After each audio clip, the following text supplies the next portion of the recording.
السلام علیکم ناظرین، آج کی تازہ ترین خبروں کے لیے استقبال کیا جاتا ہے NNA نیوز چینل پر۔ آج کی تازہ ترین خبریں۔ حیدرآباد میں اب ہائیڈرا کا نام سنتے ہی غریب افراد ڈر و پریشانی میں مبتلا ہونے لگے ہیں۔ ہائیڈرا کی جانب سے آج صبح کے اوقات میں راجندر نگر کے کچھ علاقوں میں انہدامی کارروائی کا آغاز کیا گیا۔ اس کے چند منٹوں میں ہی مقامی افراد یہاں جمع ہو گئے اور JCB کے سامنے کھڑے ہو گئے۔ مسماری کو روکنے کے لیے شدید احتجاج کیا گیا، لیکن ہائیڈرا کے عملے نے انہیں یہاں سے ہٹانے میں کامیابی حاصل کر لی۔ لیکن کچھ دیر کے لیے یہاں کے حالات ہلکے کشیدہ ہو گئے۔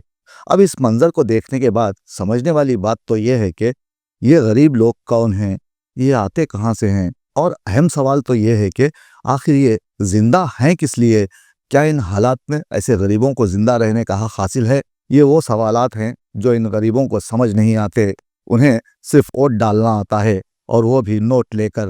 دوسری جانب دیش کے سیاستدان اب بدنامی سے نہیں ڈرتے۔ کرپشن، لوٹ مار، دھاندلی، اختیارات کا ناجائز استعمال، ذاتی مقاصد کے لیے دیش واسیوں کو داؤ پر لگا دینا ان کے بائیں ہاتھ کا کھیل ہے۔ گزشتہ برسوں میں لوٹ مار کا جس بڑے پیمانے پر چلن ہوا ہے، اس نے عوام کو بھوکوں مر جانے پر مجبور کر دیا۔ بے روزگاری، مہنگائی نے جہاں غریبوں کی کمر توڑ دی ہے، وہیں غربت کی لکیر سے نیچے جینے والے روز بروز بڑھ رہے ہیں۔ تو وہیں سیاستدانوں کا کاروبار دن دوگنی رات چوگنی رفتار سے بڑھ رہا ہے۔ ہمارے سیاستدان اب ارب پتی ہیں، ان کے دوست کھرب پتی۔ ایسے میں غریب افراد کہاں ہیں، ان کا تو ٹھیک سے پتہ بھی نہیں۔ پچھلے دنوں پاشا میلارم فیکٹری میں مرنے والوں کی تعداد کو دھیرے دھیرے عوام کے سامنے لایا جاتا رہا۔ جہاں یہ حادثہ پیش آیا، یہ ایک صنعتی علاقہ ہے جہاں اور بھی فیکٹریز ہیں۔ اس حادثے کے بعد بھی دوسری صنعتیں اپنا کام جاری رکھے ہوئے ہیں۔ مرنے والے مر گئے۔ جب اس کی اطلاع عام ہوئی تو حکمرانوں نے یہاں کا دورہ کیا۔ چلو اچھا ہے کہ انہیں فیکٹریوں میں جلنے والے غریب تو نظر آ گئے، لیکن اب بھی لاکھوں غریب فیکٹریوں میں ٹھیکیداری سسٹم کے تحت سرمایہ داری کے جابرانہ نظام تلے دبے جا رہے ہیں، مرے جا رہے ہیں۔ ان فیکٹریوں میں بغیر کسی احتیاطی تدابیر کے ہزاروں محنت کش اپنی جان سے کھیل رہے ہیں۔ یہاں حکومتیں سرمایہ داروں کی عیش و عشرت کے لیے قانون کی دھجیاں اڑانے سے گریز نہیں کرتے۔ غریب مر جاتے ہیں لیکن ذمہ داری کوئی نہیں لیتا۔ فیکٹری میں جلے مرے یا ہائیڈرا کی انہدامی کارروائی کے بعد بے گھر ہو کر خودکشی کر لے یا اپنے بچوں کو لے کر زہر کھا لے، کون ذمہ دار؟ اس کا تعین بھی نہیں ہوگا۔ ان غریبوں کو افلاس، بھوک، بدامنی کی آگ میں تو مرنا ہی ہے، لیکن اس دم گھٹتے ماحول میں بھی وہ زندہ ہیں تو یہ ان کی کمال بہادری کا ثبوت ہے۔ ہائیڈرا کا وجود وزیر اعلیٰ ریونت ریڈی کی ذہنی اپج کا نتیجہ ہے۔